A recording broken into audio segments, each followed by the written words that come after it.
India vs south Africa second test கேப்டவுன்ல நடந்துட்டு இருக்கு. இந்த டெஸ்ட் மேட்சை பொறுத்த வரைக்கும் இந்தியன் டீம் ஜெயிச்சே ஆகணும். பட் இந்த மேட்சை பொறுத்த வரைக்கும் ஃபர்ஸ்ட் டேலேயே வந்து பார்த்தீங்கன்னா 23 விக்கெட் விழுந்திருக்கு. இதே இந்தியாவில் நடந்திருந்தா கதறி கதறி அழுதுருப்பானுங்க. பிச் வந்து பார்த்தீங்கன்னா ரொம்ப மோசம், பயங்கரமாக ஸ்பின் ஆகுது. இதே வந்து பார்த்தீங்கன்னா ஃபாஸ்ட் பவுலிங்க்கு சப்போர்ட்டாக வந்து பார்த்தீங்கன்னா பிச் இருந்தால் வாயை மூடிட்டு இருக்கானுங்க. ரீசன் தெரியல. ஓகே, இப்போ வந்து பார்த்தீங்கன்னா இந்த மேட்சை பொறுத்த வரைக்கும் சவுத் ஆப்பிரிக்கன் கிரிக்கெட் டீம் தான் வந்து பார்த்தீங்கன்னா ஃபர்ஸ்ட் பேட்டிங் செஞ்சாங்க.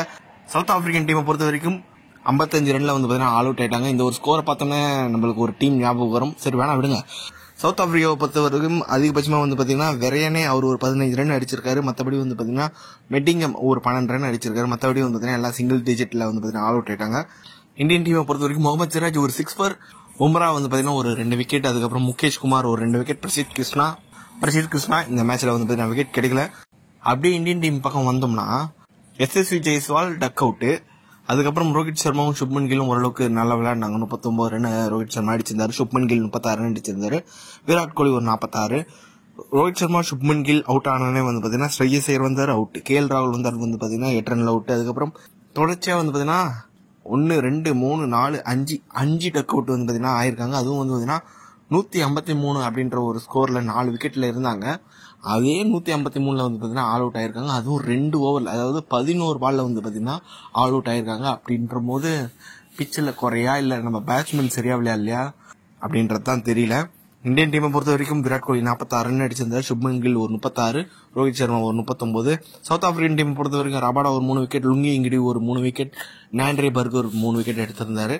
அதுக்கப்புறம் சவுத் ஆப்பிரிக்கா அவங்களோட செகண்ட் இன்னிங்ஸ் ஆட ஆரம்பிச்சாங்க. செகண்ட் இன்னிங்ஸ்ல 62 ரன்ல வந்து பார்த்தீங்கன்னா 3 விக்கெட் இழந்து ஆடிட்டு இருக்காங்க. மார்க் ரவுண்ட் 36 ரன்ல வந்து பார்த்தீங்கன்னா ஆடிட்டு இருக்காரு. நாட் அவுட் பேட்ஸ்மேனா இருக்காரு. அவர் கூட வந்து பார்த்தீங்கன்னா பெட்டிங்கம் அவர் ஒரு 7 ரன்ல இருக்காரு. செகண்ட் இன்னிங்ஸ்ல இந்தியன் டீம் பொறுத்த வரைக்கும் முகேஷ் குமார் 2 விக்கெட், ஜஸ்பிரீத் பும்ரா ஒரு விக்கெட் எடுத்திருக்காரு. ஓவரால் நான் முன்னாடி சொன்ன மாதிரி பவுலிங்க்கு சாதகமான ஒரு விக்கெட். இதே வந்து பார்த்தீங்கன்னா இந்தியாவில் நடந்திருந்தா தற்கொலையே பண்ணிருப்பானுங்க. சவுத் ஆப்பிரிக்காவில் நடந்தா என்ஜாய் பண்ணி பாக்குறாங்க. என்ன ஒரு மைண்ட் செட் அப்படின்றது தெரியல. ஓவரால் வந்து பார்த்தீங்கன்னா ஃபர்ஸ்ட் இன்னிங்ஸ்ல பவுலிங்க்கு சாதகமாக இருக்கலாம். ஆனால் இவ்வளோ வந்து பார்த்தீங்கன்னா கொஞ்சம் ஓவர் டோஸ் ஆயிடுச்சுன்னே சொல்லி ஆகணும் பவுலிங்கை பொறுத்த வரைக்கும். இப்போதைக்கு இந்த டெஸ்ட் மேட்சை பொறுத்த வரைக்கும் இன்னும் பிச்சு மோசமாகிறதுக்கான வாய்ப்பு இருக்கும் தான் நினைக்கிறேன். இந்தியன் டீமுக்கு வந்து பார்த்தீங்கன்னா இன்னும் 36 ரன் லீட்ல இருக்காங்க. சவுத் ஆப்பிரிக்கா எவ்வளோ டார்கெட் வைக்க போறாங்க, இந்தியன் டீம் வந்து சீக்கிரம் south African team all out பண்ணி ஆகணும்.